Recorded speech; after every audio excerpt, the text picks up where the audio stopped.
আসসালামু আলাইকুম, কেমন আছেন সবাই? আশা করি আল্লাহর রহমতে ভালো আছেন। আজকে একটি বাস্তব কাহিনী বলবো, যা অনেক পুরনো একটি কাহিনী।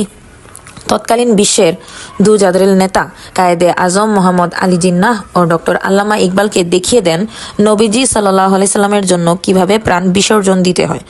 1920 সালের কথা। তখন প্রাক ভারত উপমহাদেশের ব্রিটিশ শাসন চলছে। তখন রাসূল সাল্লাল্লাহু আলাইহি সাল্লামকে অশ্লীল ভাষায় গালিগালাজ করে একটা বই লেখা হয়, যার নাম দেওয়া হয় রঙিলা রাসূল। পণ্ডিত চমুপতি লাল ছদ্মনামে প্রসাদ প্রতাপ নামে এক ব্যক্তি বইটি রচনা করে। 1923 সালের মহেশ রাজপাল নামে লাহোরের এক হিন্দু প্রকাশক লেখকের নাম গোপন করে বইটি প্রকাশের দায়িত্ব নেয়। বইটি প্রকাশিত হলে মুসলমানদের মধ্যে ক্ষোভের আগুন ছড়িয়ে পড়ে। বিপুল বিক্ষোভের মুখে লাহোর সেশন কোর্টে মামলা ওঠে। কোর্ট তাকে দোষী সাব্যস্ত করে রায় দেয়। রাজপাল লাহোর হাইকোর্টে আপিল করে। শুনানি অনুষ্ঠিত হয় বিচারক দিলীপ সিং এর অধীনে। ইন্ডিয়ান প্যানেল কোর্টের সেকশন 153 ধারা অনুযায়ী কোনো ধর্মীয় নেতার বিরুদ্ধে সমালোচনা শাস্তির যোগ্য ছিল না, সেই সমালোচনা যত অশ্লীল বা অনৈতিক হোক না কেন। ফলে লাহোর হাইকোর্টে রাজপাল নির্দোষ প্রমাণিত হয়। রাজপাল কোনো শাস্তি পেল না, উপরন্তু সে পুলিশ পাহারায়ও পেয়ে গেল। পুরো ঘটনায় উপমহাদেশের মুসলমানরা প্রচণ্ড আহত এবং ক্ষুব্ধ হয়। সর্বত্র বিক্ষোভ ছড়িয়ে পড়ে, সবাই রাজপালের ফাঁসি দাবি করছিল। সেই সময় একজন কাঠমিস্ত্রির তরুণ পুত্র এলমিদ্দিন একটা সমাবেশের পাশ দিয়ে যাচ্ছিলেন। তিনি আতাউল্লাহ বুখারীর জ্বালাময়ী ভাষণ শুনে উদ্দীপ্ত হয়ে ওঠেন এবং অপরাধের প্রতিকারের শপথ নেন। 6 সেপ্টেম্বর 1929 সালে বাজারে গিয়ে 1 রুপি দিয়ে একটা ছুরি কিনেন। ছুরিটা কাপড়ে লুকিয়ে রেখে রাজপালের দোকানের বিপরীতে গাজী ইলমুদ্দিন দাঁড়িয়ে থাকেন। তিনি রাজপালকে চিনতেনই না, তাই পথচারীদের তার সম্পর্কে জিজ্ঞাসা করেন। রাজপাল এলে একজন তাকে বলল রাজপাল দোকানে এসেছে। গাজী ইলমুদ্দিন সোজা দোকানে ঢুকে পড়েন এবং রাজপালের বুকে ছুরি দিয়ে ফেড়ে ফেলেন।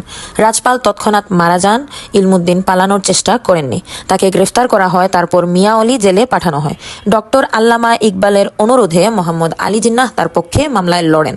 জিন্নাহ তাকে পরামর্শ দেন যে তিনি যেন আদালতে বলেন প্রচণ্ড প্ররোচনার শিকার হয়ে এই কাজটি তিনি করে ফেলেছেন, কিন্তু গাজী ইলমুদ্দিন এমন বিবৃতি দিতে অস্বীকার করেন। ফলে জিন্নাহ মামলায় হেরে যান। সেশন কোর্ট তাকে মৃত্যুদণ্ডে দণ্ডিত করে। 1929 সালের 31 অক্টোবর তাকে ফাঁসি দেওয়া হয়। মৃত্যুর আগে তিনি হযরত খুবাইব রাদিয়াল্লাহু তাআলা আনহু এর অনুকরণে 2 রাকাত সালাত আদায়ের অনুমতি চান এবং তা আদায় করেন। তার গলায় যখন ফাঁসির রশি পরানো হয়, তখন তিনি উপস্থিত ব্যক্তিদের বলেন, তোমরা সাক্ষী থেকো, আমি রাজপালকে হত্যা করেছি রাসূল সাল্লাল্লাহু আলাইহি সাল্লামের সম্মান এবং মর্যাদা রক্ষার জন্য। তারা আমাকে ফাঁসি দিচ্ছে। আমি কালিমা পড়তে পড়তে আমার জীবন উৎসর্গ করছি। ইংরেজরা ব্যাপক দাঙ্গার আশঙ্কায় ইলমুদ্দিনের লাশ বিনা জানাজায় দাফন করে। ডক্টর আল্লামা ইকবাল দায়িত্ব নেন যে দাঙ্গা হবে না। 14 নভেম্বর 1929 সালে তার লাশ লাহোরে আনা হয়।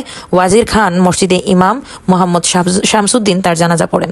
মাওলানা মোহাম্মদ জাফর আলী খান বলেন, হায়, কেবল আমি যদি ওই সুউচ্চ মর্যাদা অর্জন করতে পারতাম। আসলে এটা একটা কাহিনী যেটা পড়ার পরে আমি অনেক বেশি আবেগ আপ্লুত হয়ে গিয়েছি। আসলে বর্তমান সময়ে আমরা এতটাই দুর্বল ইমানের অধিকারী যে আমাদের যে ধর্মীয় বিষয় আছে, হযরত মুহাম্মদ সাল্লাল্লাহু আলাইহি সাল্লাম, নবী রাসূলগণের নামে মানুষ যে ধরনের কটাক্ষ করে, অপমান করে, বরং আমরা মুসলমানরাই সেই বিষয় নিয়ে একটু বেশি বাড়াবাড়ি করি। যেমন ধরেন, আজকে আমাদের বাংলাদেশে একটা অমুক ব্রিজ বা অমুক টানেলের নাম একজনের নামে করা হয়েছে।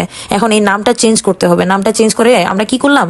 আমরা আমাদের হযরত মুহাম্মদ সাল্লাল্লাহু আলাইহি সাল্লাম বা ইব্রাহিম আলাইহিস সালাম বা অন্য কোনো নবী রাসূলের নাম বসায় দিতে চাইলাম। তখন আরেক পক্ষ বলে উঠলো, কেন তাদের নাম কেন বসানো হবে? এটা কি অপমান করা নয়? কেন ধর্মকে আমরা রাজনীতিক জিনিস হিসাবে ব্যবহার করি? আমরা এটা বুঝতে পারি না। আমাদের ধর্ম, আমাদের ইমোশন।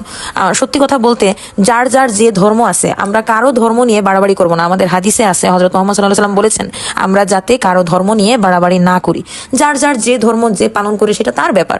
আমাদের ধর্ম আমরা পালন করবো, সেটা আমাদের ব্যাপার। কেন আমরা ধর্ম নিয়ে এত বাড়াবাড়ি, এত ঝামেলা করি? আমরা ওইটা বুঝি না। আল্লাহ আমাদের সবাইকে, যদি এই ধরনের আত্মত্যাগ বলা যায় না, এটা অনেক সম্মানের একটা বিষয়, আমরা যদি একটুও এই ধরনের কোনো কিছু করতে পারতাম, তাহলে আমাদের জীবন ধন্য।